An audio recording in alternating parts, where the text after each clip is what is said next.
இயேசு பார்த்துக் கொள்வார் ஊழியத்தின் மூலமாய் உங்களை சந்திப்பதிலே மிகுந்த மகிழ்ச்சி அடைகிறோம். இந்த நேரத்திலே கூட சங்கீதம் 126 சங்கீதம் 1 இவ்விதமாக எழுதப்பட்டிருக்கிறது. சீயோனின் சிறையிருப்பை கர்த்தர் திருப்பும் போது சொப்பனம் காண்கிறது போல் இருந்தோம். இங்கே இந்த சங்கீதத்தில் எழுதப்பட்ட வசனம் இவ்விதமாய் சொல்லுகிறது. சீயோனின் சிறையிருப்பை கர்த்தர் திருப்பும் போது சொப்பனம் காண்கிறது போல இருந்தோம்.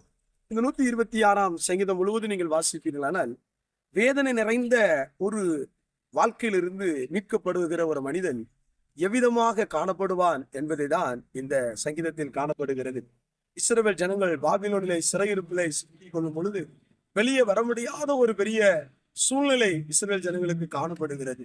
அப்படி ஒரு சூழ்நிலையில தான் இஸ்ரவேல் ஜனங்கள் அங்கே விடுதலை ஆகி எருசலேமுக்கு வருகிறார்கள். பிரியமானவர்களே, இன்னைக்கு நம்முடைய வாழ்க்கையிலே சில சிறையிருப்பிலிருந்து வர முடியாத சூழ்நிலைகள் இருக்கலாம். பணமாக இருக்கலாம், பொருளாதாரமா இருக்கலாம், வியாதியாக இருக்கலாம். எப்படி நான் இதிலிருந்து மீண்டு வர போகிறேன் என்று யோசிக்கும் போது திடீரென்று நம்முடைய வாழ்க்கையிலே இந்த சூழ்நிலைகளிலிருந்து விடுதலையாடி விடுகிறோம். அது எதிர்பாராத ஒரு நேரத்திலே வரும் பொழுது சொப்பனம் காண்கிறது போல இருக்கிறோம். இங்கே இஸ்ரவேல் ஜனங்களை விடுதலை பண்ணினது கர்த்தராகிய தெய்வம். இன்றைக்கு நம்முடைய வாழ்க்கையில ஒரு விடுதலை வேண்டும் என்றால் கர்த்தராகிய தேவனிடத்திலே வரும்போது நம்மளை அவர் விடுதலை பண்ணுகிறார்.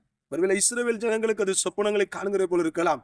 ஆனால் ஆண்டவராகிய இயேசு கிறிஸ்துவானவர் இன்றைக்கு ஒவ்வொரு மனிதனுடைய சிறையிருப்பையும் அவர் மாற்றுகிறவராக இருக்கிறார்.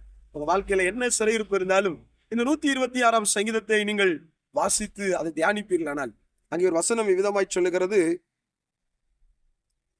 126 சங்கீதம் 5 வசனம், கண்ணீரோடு விதைக்கிறவர்கள் கெம்பீரத்தோடு அறுப்பார்கள். இஸ்ரவேல் ஜனங்கள் கண்ணீரோடு ஆண்டவருடைய சமூகத்திலே விதைத்தார்கள்.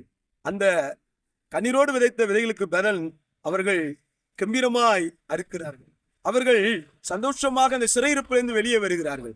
இந்த நாட்களிலே உங்க வாழ்க்கையில ஒருவேளை சிறையிருப்பின் மித்தம் கண்ணீர், ஏதோ ஒரு வியாதி, கடன் எதில் இருந்தாலும் சரி, உங்களுடைய கண்ணீரை ஆண்டவருடைய சமூகத்தில் ஊத்திருந்தால் அவர் உங்கள் சிறையிருப்பை மாற்றி உங்களை விடுதலை பண்ணுகிறார். கர்த்தர் இந்த வார்த்தையின் மூலமாய் உங்களை ஆசீர்வதிப்பாராக. ஆமென்.